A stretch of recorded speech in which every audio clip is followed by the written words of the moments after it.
Hello my dear students, I welcome you all beta.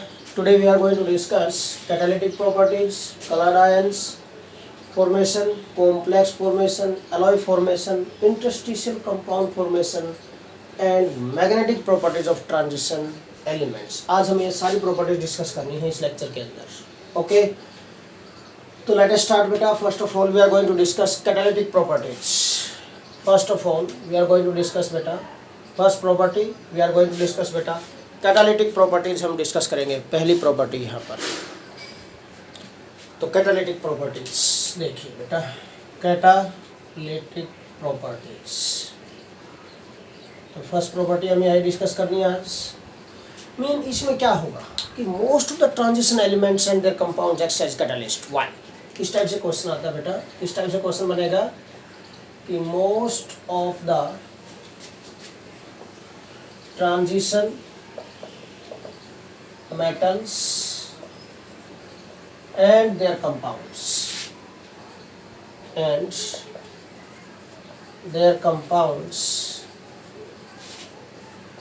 act as catalyst.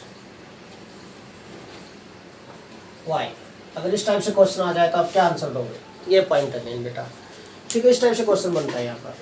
तो क्या reason है? हमें reason देने हैं यहाँ पर कि why most of the transition metals and their compounds act as catalyst. तो रीजंस क्या होंगे बेटा?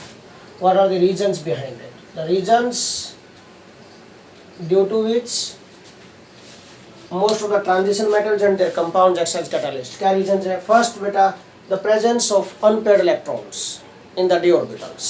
First reason is the presence of unpaired electrons in d orbitals. उनके d orbitals में unpaired electrons present है बेटा. due to presence of unpaired electrons their tendency to act as catalyst क्या हो जाती है? increase हो जाती है बेटा. okay, second reason बेटा, due to large surface area. भाई जो ट्रांजिशन मेटल एटम्स हैं और ट्रांजिशन मेटल्स और देयर कंपाउंड्स हैं बेटा, they provide large surface area with free valencies. Okay, तो ये भी हमने सरफेस केमिस्ट्री में डिस्कस किया था. एक रीज़न कि जो कंपाउंड होते हैं, जो कैटलिस्ट होता है बेटा, कि वो it provides large surface area with free valencies. तो वो पॉइंट हम यहाँ पर भी लिख सकते हैं कि ये रीज़न सेटिस्फाई करता है यहाँ पर.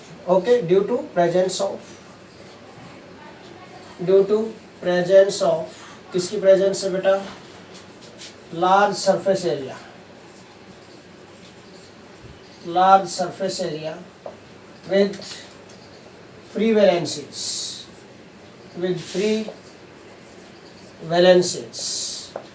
valencies mean free vacancies है वहाँ पर, free vacant sites है वहाँ पर उनके surface पर.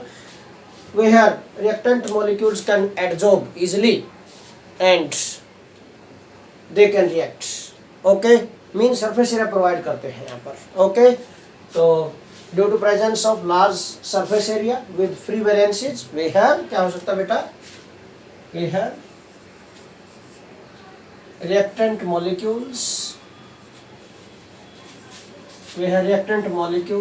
कैन एडजॉर्ब इजीली, जिनमें रिएक्टेंट मॉलिक्यूल्स इजीली एडजॉर्ब हो सकते हैं and they can react with each other. Okay बेटा. थर्ड रीजन बेटा, due to presence of variable oxidation states. Transition metals have variable oxidation states, you know very well. Due to presence of variable oxidation states बेटा, variable oxidation states की वजह से भी क्या होता है बेटा? these transition elements have tendency to act as catalyst or their compounds have tendency to act as catalyst. why? कैसे? how we can justify this? Variable oxidation state होने का फायदा क्या है, क्या प्रॉफिट है यहाँ पर? अगर कोई ट्रांजिशन मेटल कंपाउंड हम एज ए कैटलिस्ट यूज करेंगे तो किसी एक रिएक्टेंट के साथ रिएक्शन करेगा and convert in another oxidation state. Intermediate में कन्वर्ट होगा and convert in intermediate. While forming this intermediate, the transition metal convert from one oxidation state to another oxidation state. फिर जो इंटरमीडिएट बना बेटा वो इंटरमीडिएट है, it further react with second reactant molecule के साथ रिएक्शन करेगा बेटा, okay, and convert in product, वो प्रोडक्ट में कन्वर्ट हो जाएगा, ओके। और जो हमने कैटलिस्ट यूज किया था ट्रांजिशन मेटल या फिर उसका कोई compound, it again convert during the formation of final product in the final step, it again convert in original oxidation state. जो इसकी इनिशियल ऑक्सीडेशन स्टेट थी बिफोर रिएक्शन, उसी में कन्वर्ट हो जाता है दोबारा से वो, ठीक है। तो ड्यू टू दिस रीजन बेटा दे एक्ट एज कैटलिस्ट, इसकी वजह से वो कैटलिस्ट की तरह बिहेव करेंगे। देखो कैसे मैं जस्टिफाई कर सकता हूँ। फॉर एग्जाम्पल बेटा, फॉर एग्जाम्पल हम करते हैं बेटा oxidation of sulphur dioxide to sulphur trioxide, SO2 convert with react with O2 convert in SO3 बेटा in the presence of V2O5 divanadium pentoxide. ये है बेटा SA2 गैस है, रिएक्ट्स विद ऑक्सीजन, ऑक्सीडेशन हो गया इसका, दिस अंडरगो ऑक्सीडेशन बेटा in the presence of oxidising agent, और we can say this catalyst, this acts as catalyst. V2O5 है divanadium pentoxide, it acts as catalyst here. ये किसका काम कर रहा है यहाँ पर, ये this acts as catalyst here, ये कैटलिस्ट का काम करता है, ये वाला मॉलिक्यूल जो हमने लिया है, ओके। नाउ व्हाट हैपेंस, क्या होगा देखने में तो अगर दिखाई दे यहाँ पर, तो पहले तो बैलेंस कर दो इसको, 2 and 2 4 है यहाँ पर ऑक्सीजन, यहाँ 3 है, तो हम क्या कर ले बेटा, अगर 2 SO2 ले लें, 2 2 जा 4 and 2 6 6 है ना, तो 2 से मल्टीप्लाई कर देते हैं इसको, 3 2 जा 6 हो गए ऑक्सीजन, सल्फर 2 बैलेंस हो गई। नाउ प्लीज सर, तो मैं आपको बता रहा था बेटा यहाँ पर कि देखने में तो सिंपल लग रही है रिएक्शन ये, but this reaction complete in 2 step. First step में क्या होगा, जो divanadium pentoxide it is treated with one reactant, SO2 के साथ रिएक्शन करेगा, it reacts with in step 1।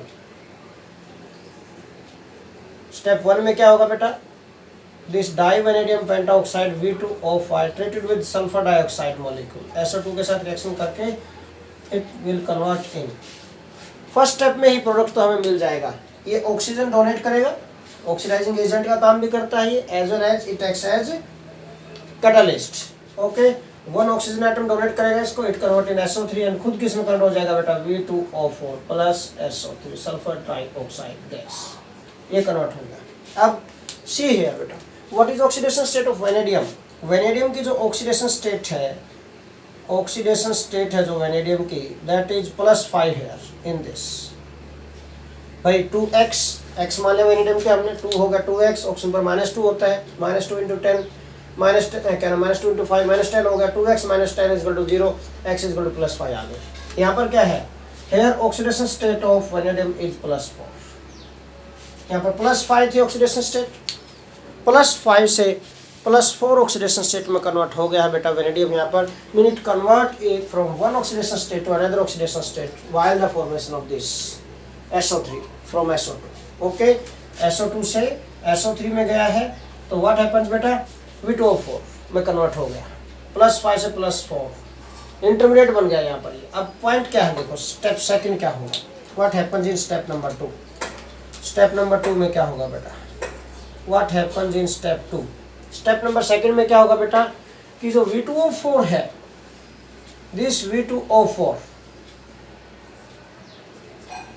It is further treated with oxygen, second reactant के साथ reaction करेगा ये, एंड कन्वर्ट इन किसमें बेटा, व्हाट हैपेंस, ये ऑक्सीजन लेगा यहाँ से दोबारा से, एंड कन्वर्ट इन V2O5, किसमें कट हो जाएगा बेटा ये, it convert back in V2O5, दोबारा से V2O5 में कन्वर्ट हो गया। इसको बैलेंस करें तो हम क्या मिलेगा, देखो यहाँ पर आपको दिस 2 ले लेते हैं हम यहाँ पर, 4 2 जा 8 एंड 2 10 हो गए ऑक्सीजन, 2 ले लिया हमने यहाँ पर 2 4 5 2 जा 10 हो गए ऑक्सीजन, बैलेंस हो गया बेटा यहाँ पर ये, ओके। अब यहाँ पर भी अगर इसको देखा जाए तो हमें बैलेंस करना चाहिए, ठीक है। सल्फर, अब अच्छा ऑक्सीजन देखो 5 and 2 7 है, 4 and 3 7 है, वेनेडियम 2 है, वेनेडियम 2 है, सल्फर 1 है 1, बैलेंस है ये equation, okay. Now what happens बेटा, in this way we can say that, see here बेटा, कि डाइवेनेडियम पेंटाऑक्साइड था जो in the first step it convert in V2O4, divanadium tetroxide में कन्वर्ट हो गया, V2O4 दोबारा से सेकंड स्टेप में सेकंड रिएक्टेंट के साथ रिएक्शन करके अगेन V2O5 में कन्वर्ट हो गया, again it convert back from +4 oxidation state to +5 oxidation state, दोबारा से +4 से +5 ऑक्सीडेशन स्टेट में कन्वर्ट हो गया बेटा। So due to presence of these variable oxidation states, different transition metals and their compounds acts as catalyst, वो catalyst की तरह बिहेव करते हैं। और हमारा मेन एम भी फुलफिल हो गया, यहाँ पर सल्फर डाइऑक्साइड को सल्फर ट्राइऑक्साइड में कन्वर्ट कर दिया है इसने। ओके, तो इन this way most of the transition metals and their compounds act as catalyst due to these following three reasons. Now second property beta, colored ion formations. Second property we are going to discuss now beta, colored ion formation. कि most of the transition metals, metal ions and their compounds are colored. Why it is so?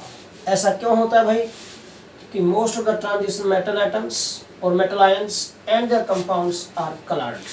Coloured क्यों होते हैं? ये हम coordination compound वाले chapter में discuss कर चुके हैं। कोऑर्डिनेशन कंपाउंड में मैंने CFT डिस्कस की थी, CFT crystal field theory, CFT में हमने डिस्कस किया था बेटा डी ट्रांजिशंस की वजह से, जो most of the transition metals and their compounds are coloured due to d transition, d transition की वजह से होता बेटा। तो second property we are going to discuss now, coloured ions.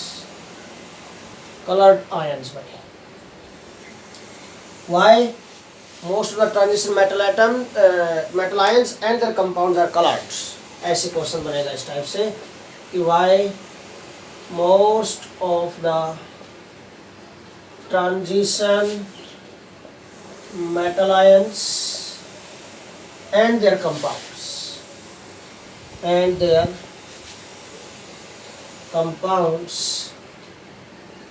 are colored both in solid state and aqueous solution, or you can say aqueous medium। ठीक है, क्यों aqueous medium में और solid state में भी क्या होता है बेटा, these are colored in nature। तो क्या रीजन है why these are most of the transition metal atoms or ions are colored in nature? वो कलर्ड क्यों होते हैं, क्या रीजन है इसकी वजह से बेटा, वाई? सिंपल सा पॉइंट है, due to d transitions. Due to d transition हमने पहले भी डिस्कस किया है, ठीक है ना, कोऑर्डिनेशन कंपाउंड्स में कि ड्यू टू जो कलर्ड आयंस होते हैं these are due to d transition. Okay, तो ड्यू टू डी ट्रांजिशन, तो हम यही लेंगे यहाँ पर। ठीक है, देखिए आंसर क्या होगा इसका, इस क्वेश्चन का अगर क्वेश्चन आ जाए तो due to d transitions, one word में अगर 1 मार्क में आपको आंसर देना बेटा, तो रीजन क्या है इसका बेटा, ड्यू टू डी ट्रांजिशन की most of the transition metal ions and their compounds are coloured due to d transition. Simple सा पॉइंट है। अब एक और पॉइंट मैं आपको बता रहा हूँ, डी ट्रांजिशंस कब पॉसिबल होंगे, तो d transitions are possible, d transitions है जो d transitions are possible only from D1 to D9 configuration. D1 से D9 कॉन्फ़िगरेशन होगी बेटा, तभी डी ट्रांजिशंस पॉसिबल होंगे, अदरवाइज नॉट। ठीक है ना, और डी ट्रांजिशंस पॉसिबल होंगे and due to this what happens बेटा, जहाँ भी डी ट्रांजिशन पॉसिबल होगा, ट्रांजिशन मेटल आइटम आयन और उसका कंपाउंड है जो that is coloured in nature. ठीक है ना, and they show colour show करेंगे। ठीक है, बट बेटा in D0 and D10 configuration, D0 and D10 configuration में क्या होगा बेटा, no d transition, no d transition is possible, कोई डी ट्रांजिशन पॉसिबल नहीं है बेटा, no d transition is possible. ठीक है, so in D0 and D10 configuration बेटा, कंपाउंड्स और मेटल आयंस और देयर compounds are कलरलेस। इस सिचुएशन के अंदर क्या होंगे बेटा, ये कलरलेस होंगे। ये आपको बहुत ही ज़्यादा ध्यान से देखना है पॉइंट यहाँ पर। Okay, this is your duty to check properly. D d transition होंगे तो कलर्ड आयंस होंगे, डीडी ट्रांजिशन नहीं होंगे तो कलरलेस होंगे बेटा। इन दैट केस कलरलेस होंगे। D1 to D9 कॉन्फ़िगरेशन होगा तभी डीडी ट्रांजिशंस पॉसिबल होंगे। एंड इन दैट केस बेटा दीज ट्रांजिशन मेटल आयंस और there compounds show DD transition, so they can show color. DD transition, no DD transition is possible बेटा कब, in D0 and D10 configuration। या तो कोई भी electron नहीं है या फुली फिल्ड है तो कोई DD ट्रांजिशन नहीं होगा। एंड इन दैट केस बेटा, इन दिस केस में क्या होगा बेटा, in this case compounds are colourless, colourless compound हुआ। तो ध्यान रखना है यहाँ पर। एक और point for the DD transitions presence of ligand is necessary, है ना। एंड फॉर DD ट्रांजिशन बेटा ये भी पॉइंट ध्यान रखना आपको। For DD transitions presence of ligand is necessary, is necessary। क्यों? Because if there is no ligand then these 5d orbitals will not split up in two sets। and अगर sets में dissociate नहीं होंगे, split up नहीं होंगे, no DD transition। Simple सा point है। because if ligands are not present, ligands are not present बेटा, ligands are not present, then degeneracy will not disappear। okay, degeneracy disappear नहीं होगी। then the d orbitals will not split up into sets। हम ये बोल सकते हैं then d orbitals will not split up in two sets। और अगर दो सेट्स में T2G एंड EG सेट है जो उनके अंदर बेटा, and hence no DD transition possible, no DD transitions possible। Okay, तो उस केस में कोई DD transitions possible नहीं होंगे। सो ध्यान रखना। तो DD transitions कब possible होंगे बेटा, ये पॉइंट आपको माइंड में रखना है कि DD transitions are possible only when ligands are present। इसलिए क्या होगा, इस क्वेश्चन को थोड़ा सा, तो मोस्ट ऑफ द केसेस जो hydrated metal ions are coloured, ठीक है ना। सो जो मेटल आयंस लेंगे, हम बोल रहे हैं कि metal ions transition metal ions, तो कौन से होंगे ये ट्रांजिशन मेटल आयंस जनरली क्या लेंगे हम, हाइड्रेटेड लेंगे इनको। हाइड्रेटेड में क्या होगा, एक्वस मीडियम में लेंगे इनको हम। और एक्वस मीडियम होगा तो बेटा what happens in that case, water molecules are attached to the metal ions form complex. और वाटर मॉलिक्यूल किसका काम करेंगे, लिगेंड्स का काम करेंगे। In that case, d orbitals split up into sets, T2G and EG set बेटा, and hence they show color। इसलिए colour देंगे, ठीक है। तो ये पॉइंट ध्यान में रखना बेटा, किस टाइप का कलर होगा। Lower set of energy orbital से higher set of energy orbitals में जाते हैं इलेक्ट्रॉन्स। ये सारा हमने 1 2 3 4 5 बेटा, we have already discussed this in coordination compounds. Coordination compound में हम ऑलरेडी डिस्कस कर चुके हैं ये सारा सब कुछ। तो मैं, अगर आपने वो वीडियो नहीं देखी तो उस वीडियो का लिंक डिस्क्रिप्शन में डाल दूंगा मैं, इसका उस वीडियो का लिंक, ठीक है ना। ताकि अगर किसी बच्चे ने आप में से नहीं देखा अभी तक उस वीडियो को, you can watch that video properly. T2G and EG set में, ठीक है, कन्वर्ट हो गया था बेटा, टू सेट्स में स्प्लिट अप हो गए थे। T2G एंड EG सेट में स्प्लिट अप हो गए थे बेटा, दिस। ओके, ये जो एनर्जी गैप था, दिस इज डेल्टा नॉट, जिसको CFSE crystal field splitting energy बोलते हैं बेटा। दिस डेल्टा नॉट है जो CFSE value, it lies in visible region, visible में लाई करेगा। एंड सो व्हाट हैपेंस बेटा, इलेक्ट्रॉन्स कैन एक्साइट, माने यहाँ पर कोई इलेक्ट्रॉन है, सपोज दिस इज 1 इलेक्ट्रॉन, तो ये कहाँ जाएगा, T2 सेट में। बट विजिबल रीजन में लाई करता है energy gap, it can excite energy from visible region से एक्साइट करेगा, गेट एक्साइट हो जाएगा, यहाँ पर आएगा, दोबारा से क्या होगा, डी एक्साइट होगा।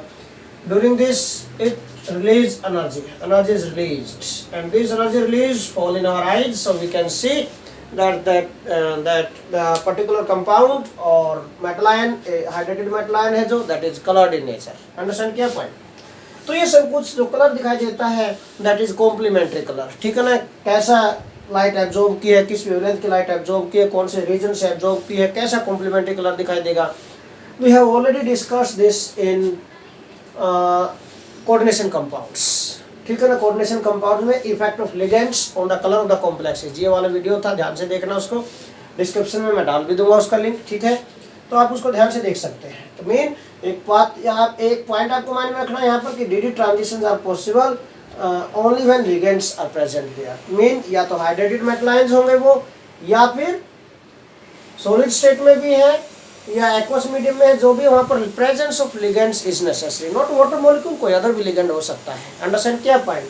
तो एक बात ध्यान रखना है. इसी से रिलेटेड मैं क्वेश्चन आपको याद दिला दूं बेटा कि भाई कॉपर सल्फेट आपने सुना होगा, जो एक्वस कॉपर सल्फेट है, हाइड्रेटेड कॉपर सल्फेट है जो, this is blue in colour. But जो एनहाइड्रस कॉपर सल्फेट है, दिस इज कलरलेस. व्हाई? पर D9 कॉन्फ़िगरेशन तो दोनों में ही होगी. क्वेश्चन देखो यहाँ पर कि hydrated copper sulphate is blue in colour,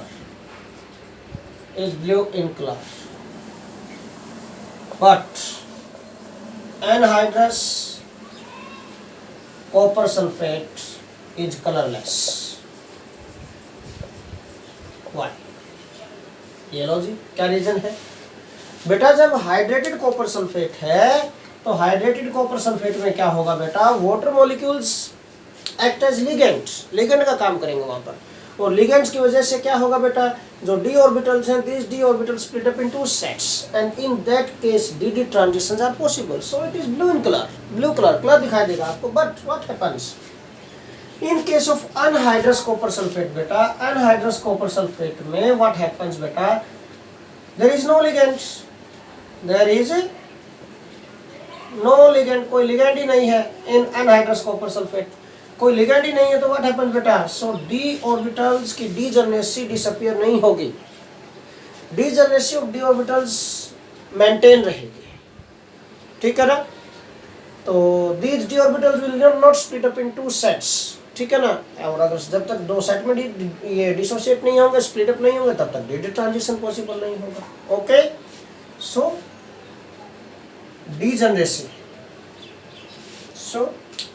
degeneration of d orbitals will not disappear,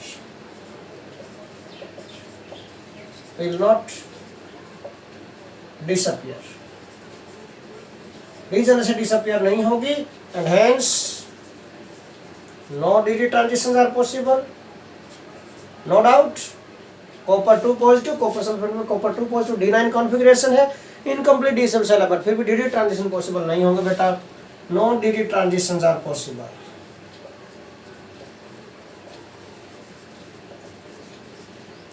and hence anhydrous copper sulphate becomes colourless. और इसीलिए अनहाइड्रस कॉपर सल्फेट क्या हो गया बेटा, कलरलेस हो गया. ओके, तो ये पॉइंट आपको माइंड में रखना है, ध्यान से अंडरस्टैंड करके चलना है पॉइंट को. This is your duty. Okay बेटा, now third property we are going to discuss complex formation. Most of the transition elements form complexes. Why they form complexes? क्या रीजन है कि ट्रांजिशन मेटल एटम्स हैं या फिर उनके ions हैं, दे form complexes. 2-3 reason है, सिंपल. एक तो भाई ट्रांजिशन मेटल एटम्स का जो साइज है दैट इज वेरी स्मॉल. ठीक है, और सेकंड भाई हाई आयनिक चार्ज होता है, जो आयन्स होते हैं हायर ऑक्सीडेशन स्टेट तक जा सकते हैं, +3 +4 +5 +6 +7, है ना. तो मीन हाई आयनिक चार्ज है उनके ऊपर, इसकी वजह से they have maximum tendency to attract lone pairs donated by ligands. Okay, ligands को अट्रैक्ट करने की टेंडेंसी बहुत ज़्यादा होगी. और बेटा availability of vacant d orbitals है, जिनके अंदर जो लोन पेयर्स हैं डोनेटेड बाय लिगेंड्स उनको एक्सेप्ट कर सकते हैं इजीली, एक्सेप्ट कर सकते हैं इजीली। ओके, तो these are the 3 reasons due to which these transition metals form complexes। तो नेक्स्ट प्रॉपर्टी बेटा complex formation,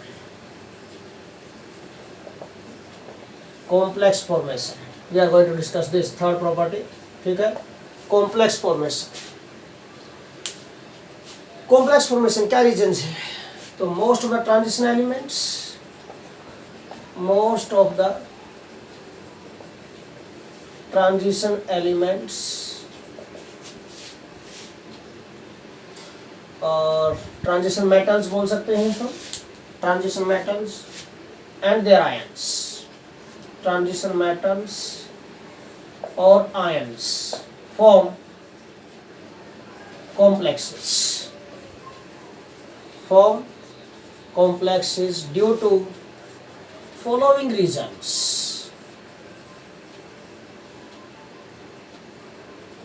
due to following reasons बेटा, क्या क्या रीजंस हैं? देखिए फर्स्ट क्या है, due to smaller ionic size. Ionic size उनका बहुत ही स्मॉल होता है, और स्मॉल आयनिक साइज होने से क्या होगा बेटा, टेंडेंसी टू अट्रैक्ट लिगेंड्स ज़्यादा हो जाती है उनकी, और tendency to attract ligand more होगी तो बेटा they can form complex easily. Simple सा पॉइंट है। तो फर्स्ट रीजन मैंने बोला due to the following reasons. First क्या बेटा, smaller ionic size, smaller ionic size of metal ions. जो मेटल आयंस का आयनिक साइज है that is very small. Okay, due to this क्या होगा, that tendency to attract lone pair of electrons क्या हो जाती है, टेंडेंसी टू अट्रैक्ट लिगेंड्स क्या हो जाती है, increase. So they have more tendency to form complexes. Second, due to high ionic charge, high ionic charge, high ionic charge होगा तो जितना चार्ज ज्यादा होगा ionic charge में metal ions पर पॉजिटिव चार्ज ज्यादा होगा, more the magnitude of positive charge on the metal ion, more the tendency to attract electrons। Okay बेटा ध्यान रखना, more the magnitude of positive charge on metal ion,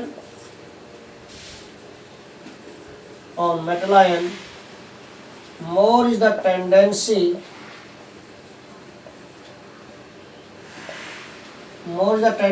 to attract ligands। Okay, और इतनी ज्यादा tendency होगी ligands को attract करने की, then more the chances to form complex formation. और ठीक है ना, more the chances to form complexes. Simple. Third reason है बेटा, जो कॉम्प्लेक्स फॉर्मेशन कर रहे हैं यहाँ पर different metal atoms, transition metals और their ions, due to presence of vacant d orbitals. Third is presence of, और अवेलेबिलिटी बोल सकते हैं, अवेलेबिलिटी बोल सकते हैं of vacant d orbitals. Okay, जितने अब presence of vacant d orbitals है, availability of vacant d orbitals है, in which metal ions can attract lone pair of electrons donated by ligands. Okay, in which metal ions can accept lone pairs of electrons donated by ligands। Okay, donated by ligands। ligand क्या होते हैं, ligands are electron rich species। okay, वो loan pair of electron donate करेगा ligand, तो accept कौन करेगा, central metal atom और ion. Central metal atom और आयन कब एक्सेप्ट करेगा, जब उसके पास वैकेंट डी ऑर्बिटल्स होंगे।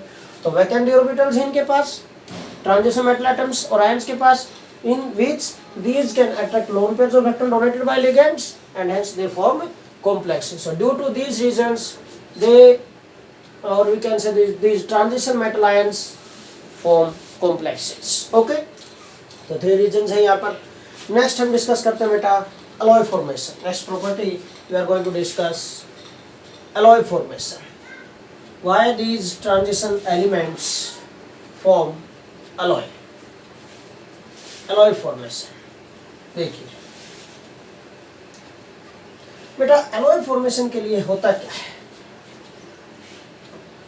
alloy formation के लिए alloy formation, पहले तो alloy बताओ, what do you mean by alloy? alloy क्या होती है बेटा? alloy is a homogeneous mixture of two or more metals or one metal and one non-metal।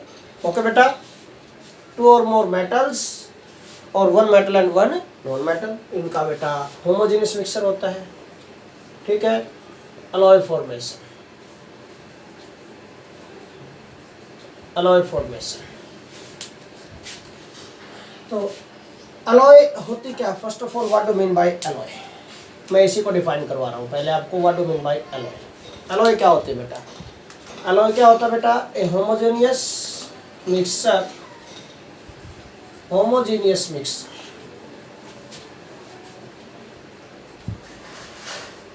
Homogeneous mixture बेटा ऑफ टू और मोर metals or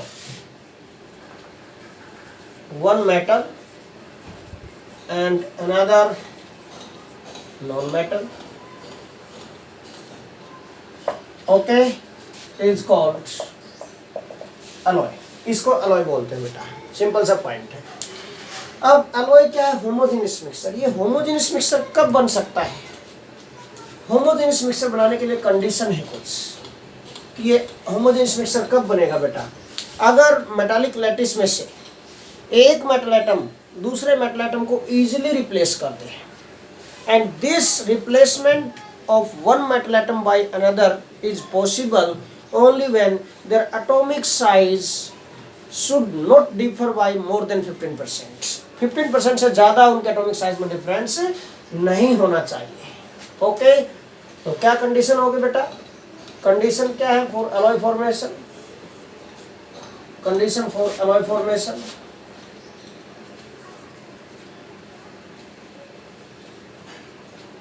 कि जो atomic size है,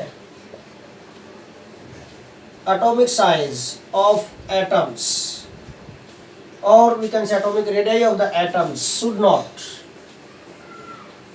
differ by more than 15%, should not differ by more than 15%। अगर 15% से ज़्यादा differ करेगी atomic radius तो फिर एक एटम दूसरे को इजीली रिप्लेस नहीं कर पाएगा। अंडरस्टैंड किया point? Okay, so that one atom can replace another from metallic lattice, metallic lattice से कि ईजिली रिप्लेस कर पाए, ठीक है ना। अगर इससे ज़्यादा होगा मेटालिक रेडियस का डिफरेंस तो रिप्लेस नहीं कर पाएगा। सपोज ये है these are the different metal atoms,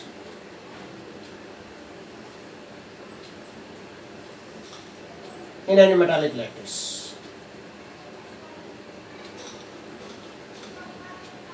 These are the different metal atoms beta in a metallic lattice। different atoms exist in metal atoms हैं जो यहाँ पर exist in HCP CCP arrangement में बेटा, ठीक है ना। 2D 3D ये different type की close packings होती है, ओके। तो मैंने वन एटम को एग्जैक्टली स्टैक किया और अनदर मेटल एटम जिस टाइप से एक दूसरे से टच होते हैं, they can touch to each other, closely packed with each other in any metallic crystal or in any metallic lattice, this, okay, this is metallic lattice बेटा। इस metallic lattice में क्या होगा? in this metallic lattice क्या होगा बेटा? different metal atoms, हम इसको हिट करेंगे, सपोज हिट करेंगे, और दूसरा मेटल जिसको भी हमें रिप्लेस करना, by which we can replace, we want to replace one metal atom by another, उसको इसमें डाल देंगे, फिर दोबारा से इसको कूलिंग करेंगे। तो वन जो आपने ऐड किया है मेटल एटम, जो मेटल आपने ऐड किया है दूसरा मेटल बेटा जिसका साइज सिमिलर है to the metal atoms of first one, ठीक है ना, और प्रीवियस वन, तो what happens that can replace another, ठीक है। तो सपोज मैंने ये रिप्लेस करवा दिया, सपोज दिस, अगर ये रिप्लेस करवा दिया सपोज इन दिस वे, मैं ये कह रहा हूँ आप लोगों को अंडरस्टैंड क्या पॉइंट जो मैंने रेड मार्कर से इंडिकेट कर दिया है, these are the metal atoms which are replaced by another, इस टाइप से। सपोज मैंने ये रिप्लेस करवा दिया बेटा, ओके, इन दिस वे हमने रिप्लेस करवा दिया स्पेस, ठीक है बेटा। तो मेटल एटम्स वन टाइप के मेटल एटम दूसरे टाइप के मेटल एटम को रिप्लेस कर सकते हैं if their atomic radius should not differ by more than 15%, 15% से ज़्यादा डिफर नहीं करती हैं, then they can replace easily, ठीक है। फॉर एग्जांपल जो अलॉयज के एग्जांपल है बेटा, ब्रास है, brass is a mixture of copper and zinc. Bronze है बेटा, ब्रॉन्ज इज जो ब्रॉन्ज है is a mixture of copper plus tin, ठीक है ना।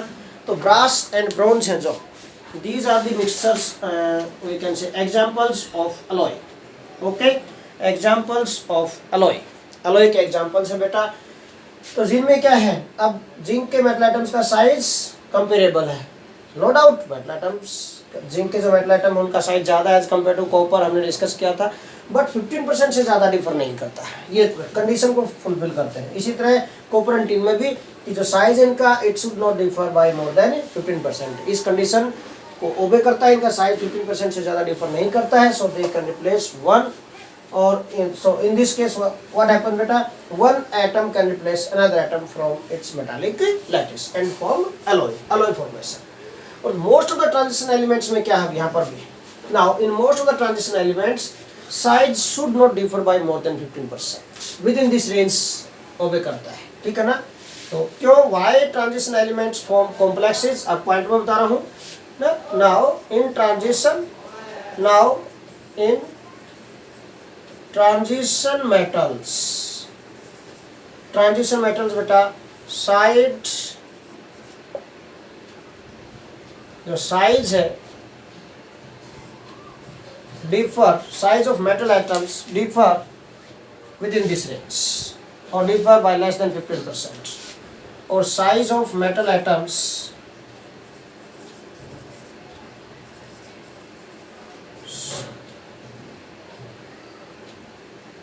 differ by less than 15%,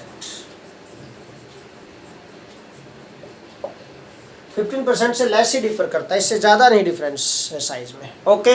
so they can replace one another in the metallic lattice and form alloy, okay. So they can replace one another, एक दूसरे को replace कर सकते हैं in the metallic lattice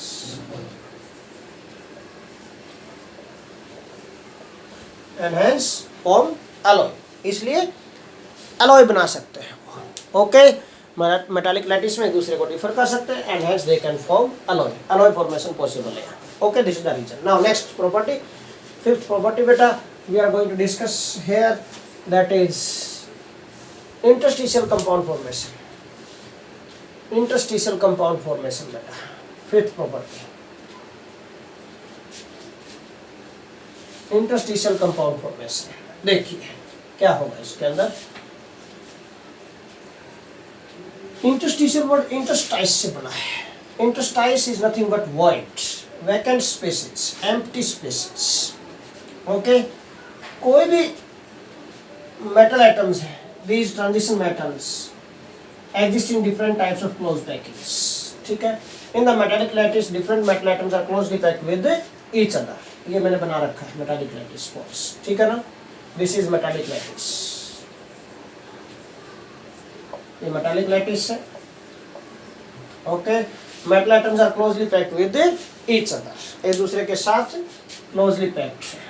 now these are the metal atoms which are closely packed with each other, this। अब देखिए बेटा यहाँ पर इंटरस्टिशियल कंपाउंड फॉर्मेशन कैसे होगा। Interstitial compound formation. By transition metals form interstitial compounds. जब transition interstitial word is related to interstice, interstitial word किससे बना बेटा? Interstitial word is form from interstice. Interstice क्या होता है? वॉइड और होल, इसको बोलते हैं। Interstice is nothing but void और होल। वॉइड क्या होता है? Empty spaces, nothing but, these are nothing but क्या होता है बेटा? empty spaces.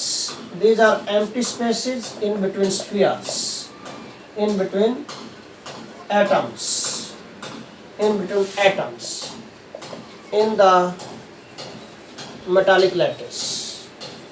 Metallic lattice के अंदर जो different metal atoms हैं which are closely packed with each other, इनके बीच में जो empty spaces होते हैं, vacant spaces होते हैं बेटा, okay, these empty spaces are called voids or holes or interstices. इनको interstices बोलते हैं। Now what happens in any metallic lattice बेटा?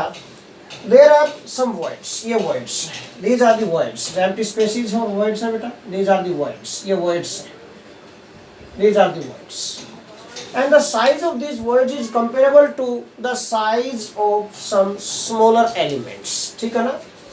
voids है, size of these voids, जो voids का size है is comparable, size of these voids is comparable to the size of some smaller elements, like बेटा हम ले सकते हैं हाइड्रोजन है, नाइट्रोजन है, कार्बन है, ठीक है ना?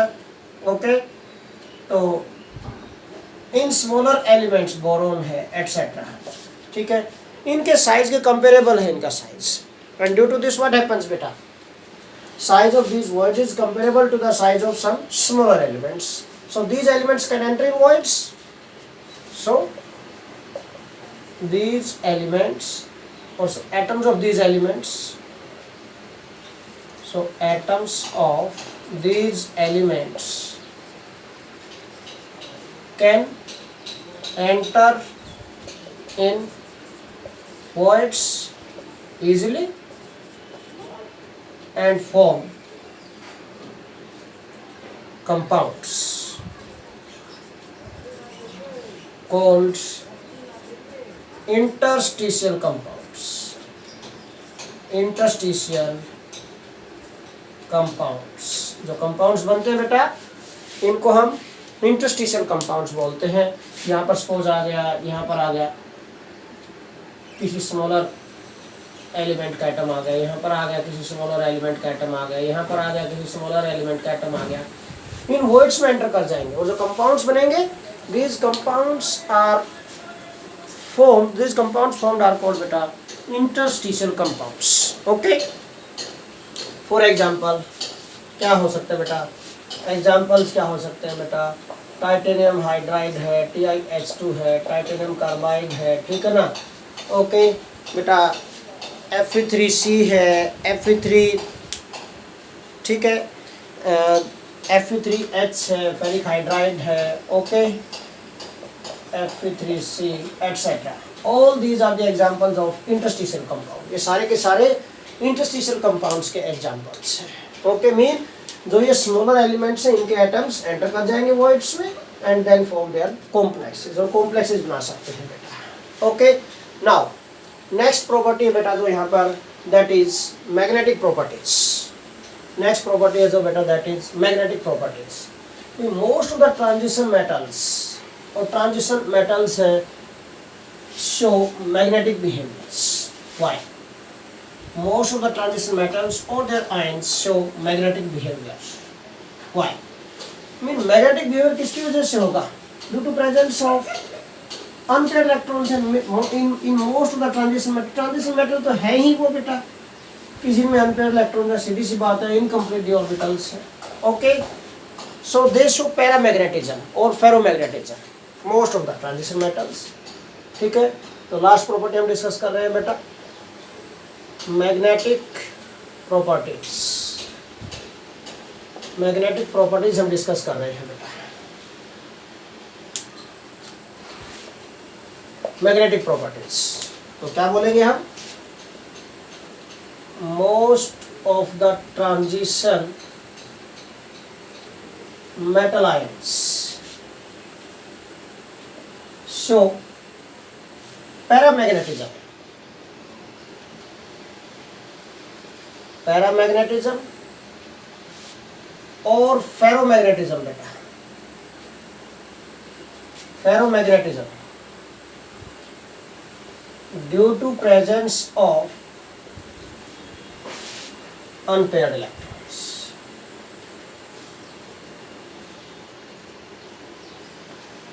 Due to presence of unpaired electrons. भाई सीधी सी बात है, अगर अनपेयर्ड इलेक्ट्रॉन्स होंगे तो पैरामैग्नेटिक होगा सब्सटेंस, सिंपल सा पॉइंट। जितने ज्यादा अनपेयर्ड इलेक्ट्रॉन होते जाएंगे पैरामैग्नेटिक इलेक्ट्रॉन इंक्रीज होता जाएगा। Okay, more the number of unpaired electrons, more is the paramagnetic character, more is the paramagnetic character, उतना ज्यादा पैरामैग्नेटिक करैक्टर होगा इसके अंदर बेटा। ओके, और अगर कोई अनपेयर्ड इलेक्ट्रॉन्स नहीं है, if all electrons are paired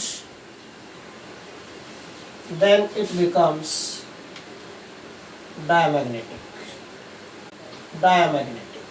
okay, mean सीधी सी बात है कि मैग्नेटिक बिहेवियर है उनका, या तो पैरामैग्नेटिक होंगे या फेरोमैग्नेटिक होंगे या डायमैग्नेटिक होंगे। ओके, हाँ जी। अब बेटा जो मैग्नेटिक मोमेंट है, magnetic moment, we can calculate magnetic moment is given by magnetic moment है, जो magnetic moment is represented by mu, mu से रिप्रेजेंट करेंगे बेटा, that is n into n plus two whole square root Vm, Bohr magneton, n into n plus two whole square root, ठीक है ना, Bohr magneton है। Where बेटा, where n is number of unpaired electrons, ठीक है ना। यहाँ पर आप मैग्नेटिक मोमेंट कैलकुलेट कर सकते हैं बेटा, ये भी मैंने आपको बताया हुआ है, सब कुछ बता रखा आपको। वीकेंड से मैंने आपको बेटा कोऑर्डिनेशन कंपाउंड वाले चैप्टर में बता रखा है ये भी, ठीक है। बट फिर भी यहाँ पर n is the number of unpaired electron, जितने अनपेयर्ड इलेक्ट्रॉन है मेटल आयन में उतने यहाँ पे पुट कर दो, मैं आप बेटा उसका मैग्नेटिक मोमेंट भी कैलकुलेट कर सकते हैं। Okay, so this is all about today's lecture. Thanks a lot.